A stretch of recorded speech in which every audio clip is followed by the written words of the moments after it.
just stated in my last live that I deducted that they cut out a certain portion I was looking for. I was incorrect. They didn't cut it out. I didn't rewind it far enough. It happens. Let me rewind it a little bit. Oh, there you go. Now this guy's interesting. Hold on. Department of Health and Human Services. Now, as far as when he gets into this and he talks about 18 to 24 months a plague generally lasts, I don't have the data for that. I don't know that a plague generally lasts 18 to 24 months. But let's listen to him. In response to the FDA's step and some of the comments from the president, is this going to restore confidence in the vaccine? Well, I think it remains to be seen, Andrea. What these vaccine companies have said, to your point, is that they're not going to release a vaccine until the data is in place showing that it's safe. One of the things that came out over the weekend that I think was a good point, though, was that every experimental protocol that we run has a data monitoring and safety board that can stop a trial early if the data looks either like there are too many adverse events or if it looks like the vaccine is really effective and it would be unethical to continue the trial. And so I think what the statement that the pharmaceutical companies put out leaves a little bit of wiggle room there.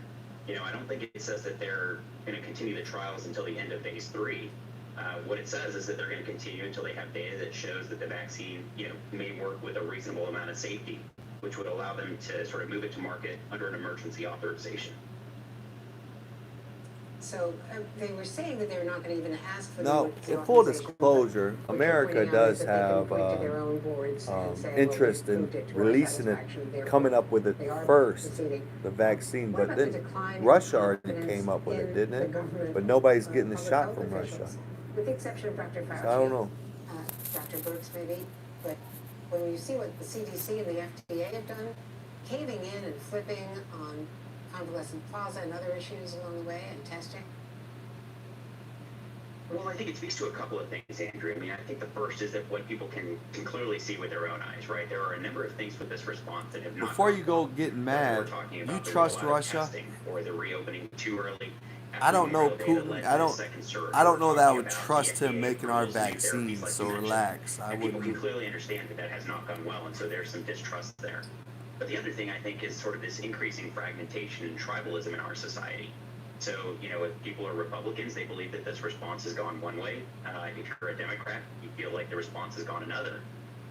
But the problem, and what I think we're facing as public health professionals, is restoring confidence in the idea that science is driving the decisions. And so whether you're President Trump trying to link, a vaccine approval date to a specific election day, or your Vice President candidate Harris, who's talking about how she's not going to take a vaccine that might be approved by science? Trump. You mean Trump? Those statements are Trump's the one that makes the decisions. If there's going to be a decision made, that's why we have a president. Through an appropriate trial is safe and effective. And in fact, if you take a look at new data from the NBC SurveyMonkey weekly tracking poll, poll shows signs. You gotta look at science and you gotta look at economy, right? You gotta have an economist and a science guy, right? The king deciphers what's the best for everybody.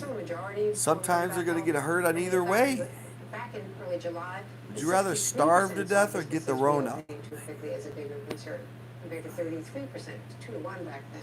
So there's definitely a narrowing of that gap, and people are feeling the effects of the economy, and it is. Well, I talked about probably the best part. Talked through it. They probably already seen it. But he gets on cam. Society.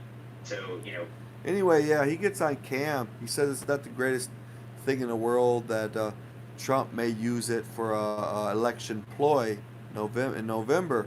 And it's not good that Cam said that Trump's going to use it may use it for election ploy.